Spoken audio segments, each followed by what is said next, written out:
รื่องของกองประชุมสรุปเวียกงานระยะ 5 ปีที่ผ่านมา 2021-2025 และทิศทางแผนการในต่อหน้า 2026-2030 ของห้องว่าการสำนักงานนายกรัฐมนตรีกองประชุมสรุปเวียกงานในระยะ 5 ปีผ่านมาและทิศทางแผนการ 5 ปีต่อหน้าของห้องว่าการสำนักงานนายกรัฐมนตรีโดยการเป็นประธานของท่านโบคงน้ำประวงรัฐมนตรีหัวหน้าห้องว่าการสำนักงานนายกรัฐมนตรีมีการนำนครหลวงเวียงจันทร์และบรรดาแขวงในทั่วประเทศพร้อมด้วยพนักงานรัฐกรภายในเข้าร่วมกองประชุมครั้งนี้มีความหมายสำคัญเป็นอย่างยิ่งโดยได้ร่วมกันตีราคาอย่างรอบด้านต่อผลสำเร็จของโครงข้างบทเรียนที่ถอดถอนได้จากการจัดตั้งปฏิบัติหน้าที่เวียกงานของห้องว่าการในระยะ 5 ปีผ่านมาคือปี 2021-2025 โดยเฉพาะเป็นการจัดตั้งปฏิบัติพระบทบาทหน้าที่เป็นเสนาธิการเป็นใจกลางประสานงานเป็นผู้บริการรับใช้ให้แก่รัฐบาลการนำของบรรดากระทรวงองค์การเทียบเท่าการนำของนครหลวงเวียงจันทร์และบรรดาแขวงเพื่อสืบต่อยกคุณภาพของเวียกงานให้นับมือสูงขึ้น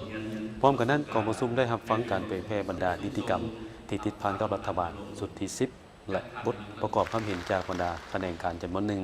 เป็นต้นแมนเผยแพร่ข้อตกลงว่าด้วยระเบียบและกลไกการเฮ็ดเวียกของรัฐบาลสุดที่ 10ฉบับเลขที่ 29/นย.ลงวันที่20 เมษายน 2026ข้อตกลงว่าด้วยการแบ่งเวียกระหว่างนายกรัฐมนตรีและรองนายกรัฐมนตรีฉบับเลขที่ 28/นย.ลงวันที่20 เมษายน 2026ข้อตกลงแบ่งความรับผิดชอบให้กระทรวงองค์การรัฐเทียบเท่ากระทรวงลงช่วยเวียกนครหลวงเวียงจันทร์และบรรดาแขวงทั่วประเทศฉบับเลขที่ 27/นย.ลงวันที่20 เมษายน 2026ห่างแบบฟอร์มโครงห่างระเบียบการและกลไกการเฮ็ดเวียกของบรรดาแผนงการคณะกรรมการปกครองนครหลวงเวียงจันทร์และแขวง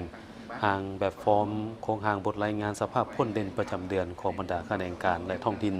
เวียกงานประสานงานเพื่อใกล้เคียงให้แก่กองประชุมกบคณะบริหารงานศูนย์กลางพรรคและกองประชุมกรมการเมืองศูนย์กลางพรรคร่วมกับคณะเลขาธิการศูนย์กลางพรรคเวียกงานประสานงานเพื่อใกล้เคียงให้แก่กองประชุมสภาแห่งชาติกองประชุมคณะประจำสภาแห่งชาติและกองประชุมร่วมระหว่างคณะประจำสภาแห่งชาติกับคณะรัฐบาลการเป็นเสนาธิการและประสานงานในการใกล้เคียงให้แก่การนำขั้นสูงของลาวไปเคลื่อนไหวเฮ็ดเวียกอยู่ต่างประเทศและการต้อนรับการนำขั้นสูงต่างประเทศ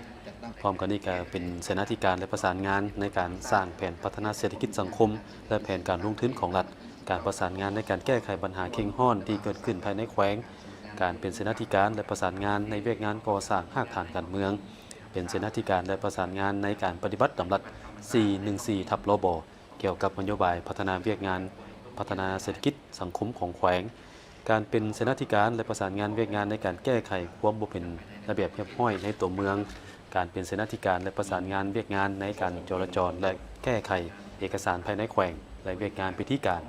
พร้อมด้วยการบริการรับแขกในเวลาการนำขั้นสูงลงเยี่ยมยามแขวงนอกนั้นของประชุมยังได้รับฟังการนำเสนอบทเรียนประสบการณ์และความชำนาญในการจัดตั้งปฏิบัติเวียกงานห้องว่าการจากอดีตการนำขั้นสูงซึ่งในตอนท้ายของการดำเนินของประชุมครั้งนี้ได้รับฟัง